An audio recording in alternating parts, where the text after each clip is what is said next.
DNA में अब हम बिहार की राजनीति के लठ चरित्र का विश्लेषण करेंगे। देश के दो सबसे बड़े राजनीतिक दलों ने आज पटना के बारे में गौतम बुद्ध की कही बात को सच साबित कर दिया। गौतम बुद्ध ने कहा था, पाटलिपुत्र आर्यव्रत का सबसे अच्छा नगर होगा, लेकिन यहां आग, पानी और आंतरिक मतभेद का डर हमेशा बना रहेगा। पटना के लोगों का आंतरिक मतभेद आज लठ युद्ध में दिखाई दिया।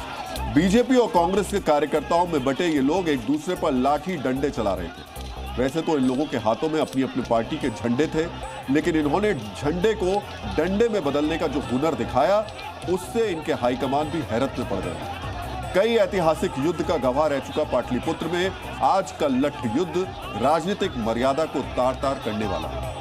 बीजेपी और कांग्रेस के बीच इस लड़ाई की शुरुआत कैसे हुई, किसका पलड़ा भारी रहा, इन सब का जवाब आपको हमारे विश्लेषण में मिलेगा। लेकिन पहले आप इस लठ युद्ध का एक छोटा सा ट्रेलर देखिए।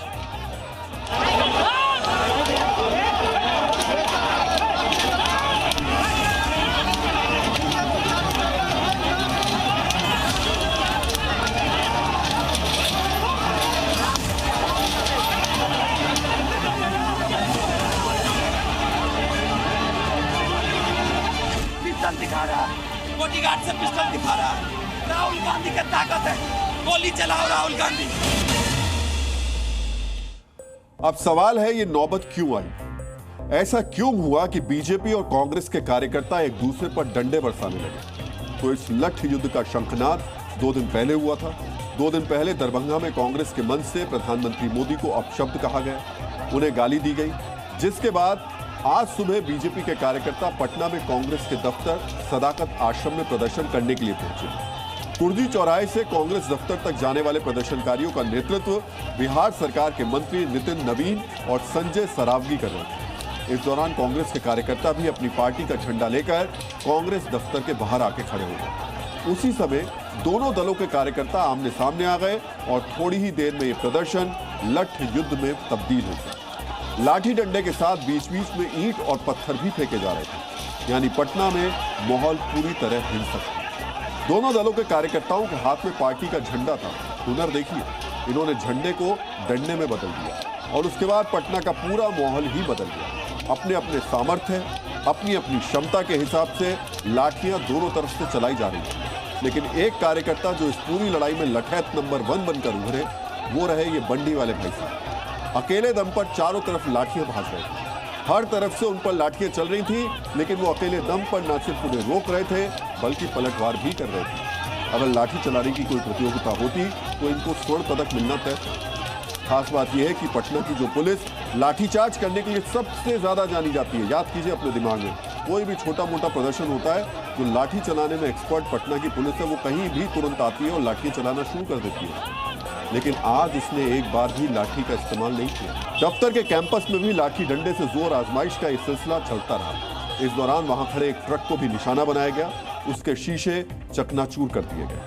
कांग्रेस ने जहां बीजेपी कार्यकर्ताओं पर अपने दफ्तर के भीतर घुसपैठ करने और वहां खड़ी गाड़ियों में तोड़फोड़ करने का आरोप लगाया, वहीं बीजेपी कार्यकर्ताओं ने कहा कि जब वो शांतिपूर्ण प्रदर्शन कर रहे थे तो कांग्रेस दफ्तर के भीतर से ईंट पत्थर फेंके गए। इस दौरान जी न्यूज की टीम वहां मौजूद थी।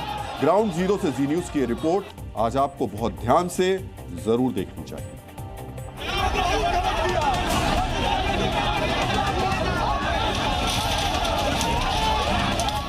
कांग्रेस के कार्यालय में बीजेपी के कार्यकर्ता प्रवेश कर गए हैं और अब देखिए गाड़ियों के तोड़फोड़ शुरू, ये दिखा रहे हैं कि ये गाड़ियों को तोड़ दिया गया है और ईंट पत्थर चलाए गए हैं। हम तस्वीर आपको दिखा रहे हैं, देखिए किस तरह के ईंट और पत्थर चलाए गए हैं। दोनों तरफ से कांग्रेस और बीजेपी की तरफ से, और इस ट्रक को तोड़ दिया गया है। दोनों तरफ से भयानक ईंट पत्थर चले हैं और देखिए इधर से ईंट, क्योंकि इधर ईंट था कांग्रेस के जो कैंपस में, इधर से ईंट फेंका जा रहा था और उसी को बीजेपी के कार्यकर्ता उन्हीं ईंटों को रिटर्न भेजा कर रहे थे। देखिए किस तरह से भारी बवाल हो रहा है कांग्रेस कार्यालय के बाहर, भारी बवाल हो रहा है।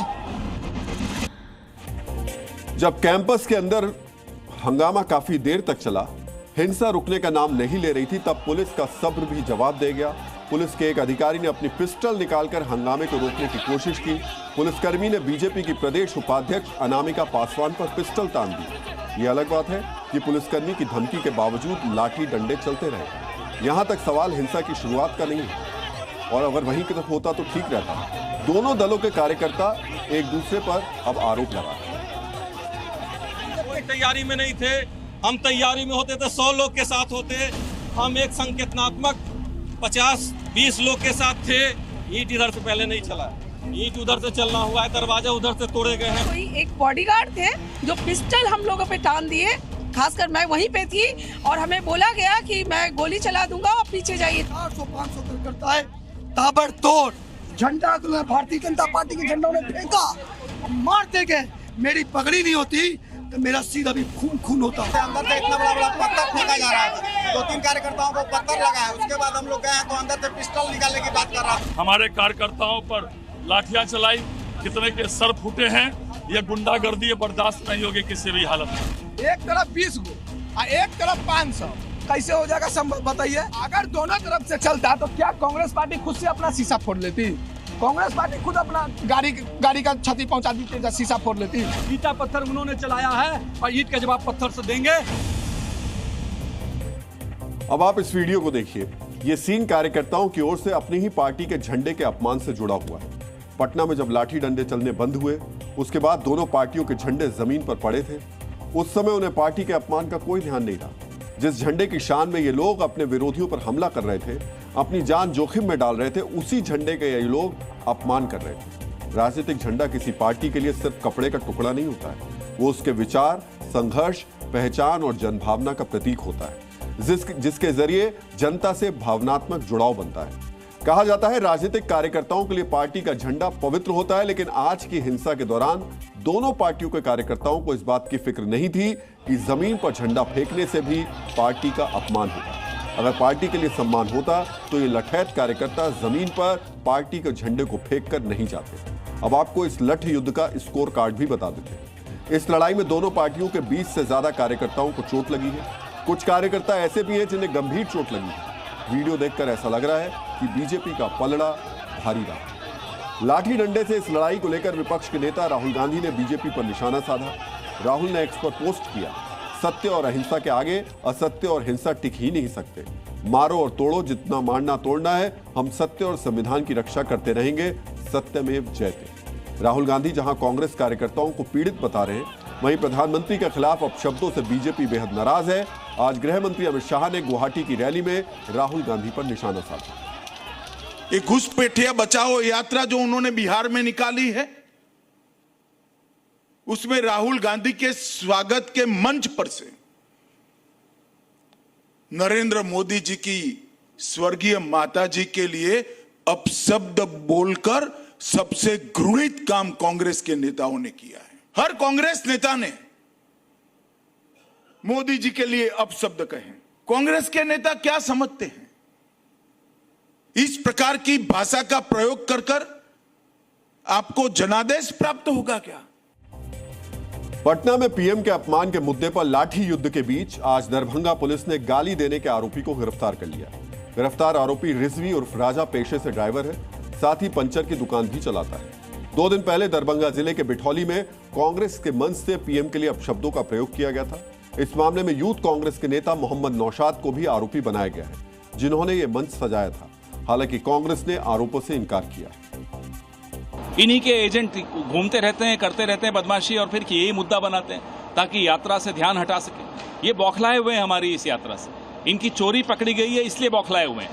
कौन है जो गिरफ्तार हुआ है, किसका आदमी है, किसने करवाया, उससे पता लगाइए। ये क्या बदतमीजी कर रखी है, गुंडागर्दी कर रखी है सदाकत आश्रम पे। जनता सब देख रही है, पूरा देश देख रहा है भारतीय जनता पार्टी की गुंडागर्दी, और ये चलेगी नहीं गुंडागर्दी ज्यादा।